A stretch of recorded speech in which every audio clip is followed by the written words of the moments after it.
તો કેમ છે મારી યુટ્યુબ ફેમિલી, તમારા બધાનું સ્વાગત છે આજના એક મારા નવા વ્લોગમાં. અને સાંજનો ટાઈમ હતો અને આપણે અગાસી પર આવ્યા જાય અને કબૂતર ઉડાડ્યા છીએ આજે. કેમ કે સાંજે ઉડાડ્યા છે, સાંજે તો છોકરો નહીં આવતો હોય અને ઘણો ટાઈમ જે ઉડાડ્યા નહોતા એટલે એમ કહું ઉડાડી લો. 4 કબૂતર ઉડાડ્યા તો તમને દેખાડું. આપણો હરો જોવા બેઠો છે, બાકી બધા પૂર્યા છે. આપણે જંગલી કબૂતર આવ્યા ને જોવા ઉપર ઉડે છે આપણા કબૂતર.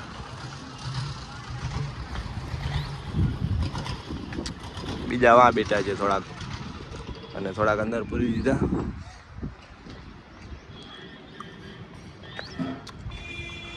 હાંજના ટાઈમ મેં તો છોકરો નહીં આવતો હોય, મને 1-2 જણાએ કીધું હતું કે સાંજે ઉડાડાય કે કબૂતર. એટલે આ નથી બહુ ઊંચા નથી ઉઠતા એ કબૂતરને ઉડાડ્યા છે આપણે. પહેલાં ઉતરી જા બાકી આપણે સારંગપુરીની અંદર પૂર્યા છીએ. મારવાડોને એ હારા જ ઉડે છે આમ તો.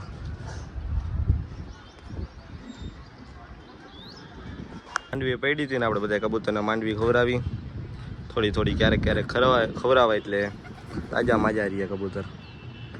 રજા ઉડે છે કબૂતર.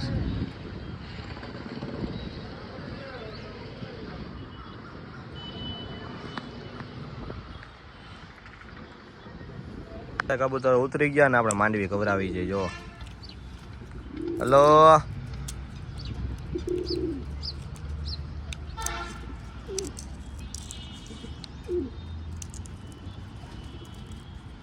Hello hello hello.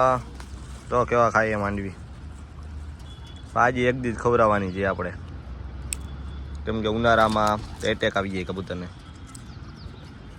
હવે આપણે ડારિયા લઈ આવશું કબૂતર આટું.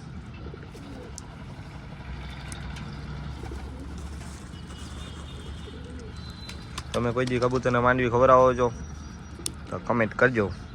ખવડાવતા હોય તો ઓછી ખવડાવજો, તાજી ના ખવડાવતા. પ્રકાશભાઈ તમને થોડી થોડી સલાહ દેતા રહે. તો માંડવી ખવડાવ્યો, ઘઉં નાખ્યા થોડાક આપણે અંદર કબૂતરને. આમ તો ભૂખા હોય જ નહીં, કેમ કે મેળી પર પડ્યું જોઈએ ઘઉં. હમણાં નથી નાખતો, હમણાં બહુ ઓછા નાખું જાઉં. સવારે ખવડાવી લો પછી સાંજે જ ખવડાવવું જાઉં, કેમ કે માંદા ના પડે એવા માટે.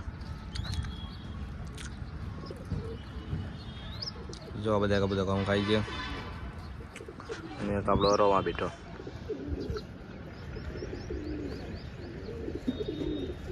હારો કેવો છે કમેન્ટ કરજો.